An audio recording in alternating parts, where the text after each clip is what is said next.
This week I'm going to do something a little bit different. Talk a little about cooking on the truck. Not really going to talk about it, I'm going to more show you. One of the problems that we have in this industry is obesity. We gain a lot of weight because we don't make the right decisions about where we eat, what we eat. It's not that we don't know that these things are bad for us. It's after 11 hours on the road, you really don't feel like doing a lot of cooking. Let's take a look at it. Coming up.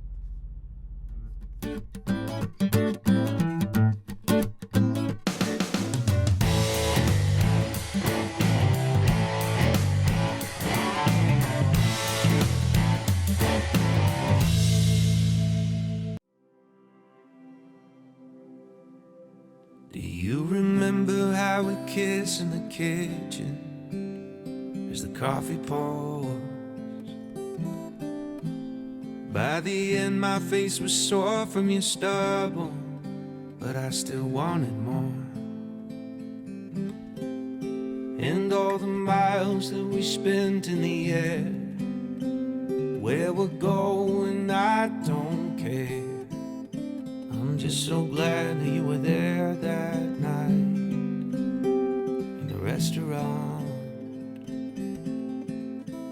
because I got to say, so I'm in love with you. What are we gonna do? So I'm in love with you. What are we gonna do now? Make me feel loved and treasured. You are water in the desert, my fox, my missing puzzle piece. You make me feel loved, protected. Boy, we could talk forever on the couch, sipping bourbon, please.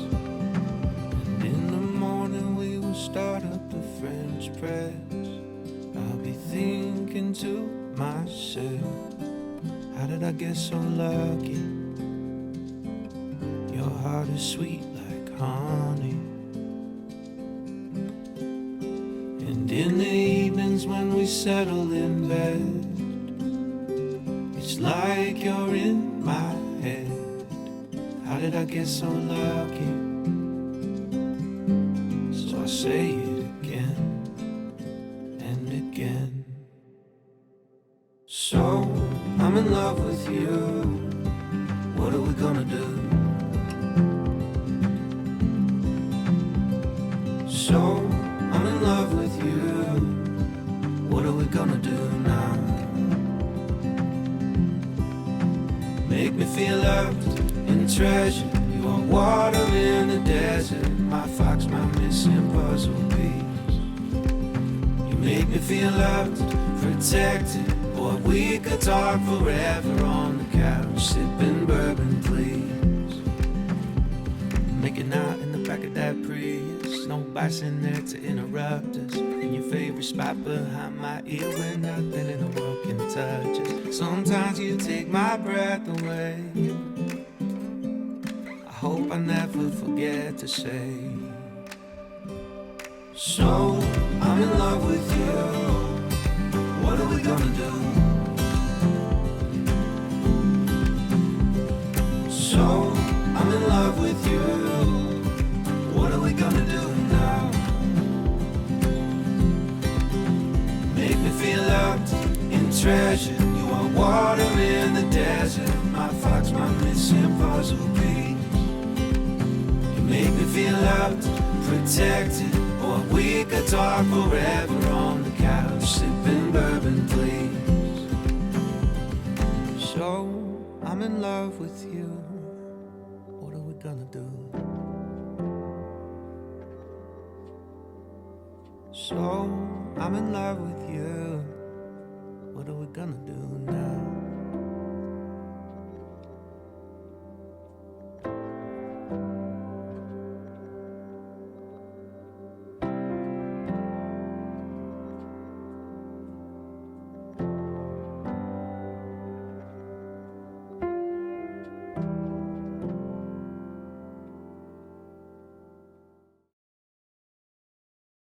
Taking a look at the logs for this week, we had 3,477 dispatched miles, 3,455 logged miles, 3,460 odometer miles. And you see that last day is in orange? That's because I had an on-the-road reset. That's where I take a day off on the road. It's time to look at my unedited pay statement for period 8 of 2023. This is the week ending February 11th. The first run went from my home in Shadydale, Georgia to Laredo, Texas. It paid $891 for 1,215 miles or 73.3 cents per mile. The second run of the week went from Laredo, Texas to Kinston, North Carolina. Paid $1,049 for 606 miles. That's 65.3 cents per mile. The third and final run on this week went from Kinston, North Carolina to the Fort Recovery, Ohio terminal, which is where I did that 34-hour reset. It was $403 for 655 miles or 61.5 cents per mile. Okay, it's time to look at the summary box. We had $81 in detention pay, $10 in empty miles, $21.84 in loaded miles, $68 in stop pay. That's a total of $23.44 total pay for 3,477 miles or 67.4 cents per mile. On to the calendar page. In February, there have been 18 days so far. I worked 13 of those days, was home for 4 of them, and away for 1 day. Looking back at the last 5 weeks, it was 21.46, 23.96, 22.92, 13.46, and 23.44. As you can see, that 13.46 was definitely an anomaly. Taking a look at the year-to-date numbers, there have been 8 weeks that have already passed. My gross income was $16,475. My total miles, 21,232. That gives an average gross income of $29.59 per week. That's W-2. Average miles of 26.54. When you calculate that times 52, you come to an annual estimation of $107,000, 138,000 miles, 77.6 cents per mile. There was a time when every truck stop had a restaurant inside. Good old-fashioned sit-down restaurant, waitresses. They were so busy that they had to have a counter or an area that was for professional drivers only. That's because way too many people from the neighboring towns would come there to eat because it was good food, and travelers and cars. And the professional truck drivers, because they were on logbooks, they needed to get in and get out. They really didn't want to spend all day at the restaurant. Plus, they had to get some sleep, even if they were overnighting there. And truck drivers back then would eat their dinner at the truck stop. They'd get up in the morning, have their breakfast at the truck stop. Then they'd buy a sack lunch and get a thermos of coffee to go for the road. That's a bygone era. We got inverters in our trucks. We got microwaves. We got our own coffee pots. And over time, those restaurants found they couldn't make money on the professional truck driver anymore. And when you can't make money by volume, you have to make money by increasing your price. As the prices increase, drivers complain more and drivers quit eating at the restaurants. You walk into any truck stop restaurant or nearly any truck stop restaurant, and you will find them to be almost empty. Most of your truck stops now have fast food restaurants. Well, why do they have fast food restaurants? They have fast food restaurants because fast food restaurants have a drive-through. And the locals come through the drive-through and buy food. And as a result, they make up on the drive-through what they're not getting from the truck drivers. It's just the way it is. And inflation, the price of everything has went up. It costs more. When you buy eggs, when you buy bacon, when you buy sausage, you can do the math. You can add it up. What did that meal cost you to make? They're not cheap. As a result, we don't have the best food options in the truck stops anymore. So a lot of people take the easy road, and I've done it many times myself. Pull in and get me a Wendy's baked potato and Wendy's chili. Good food, right? But you can't eat it every day. Can't go into the Pilot, you can't go into Flying J, the Loves, the Petro, the TA, and every day get you a lunch in a sack. That's a heart attack in a bag. You gotta start looking and making better choices.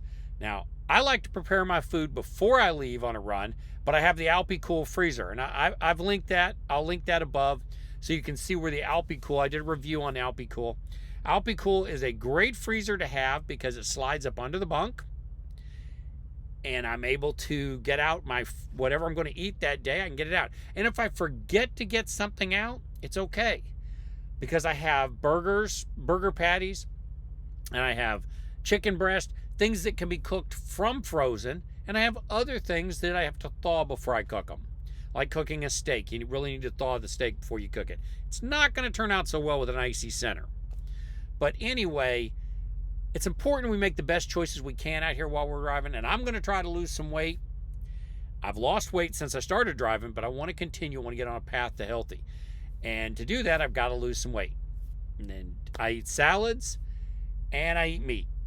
And it seems to be working for me, but I also cheat sometimes, especially when I'm doing overnight runs.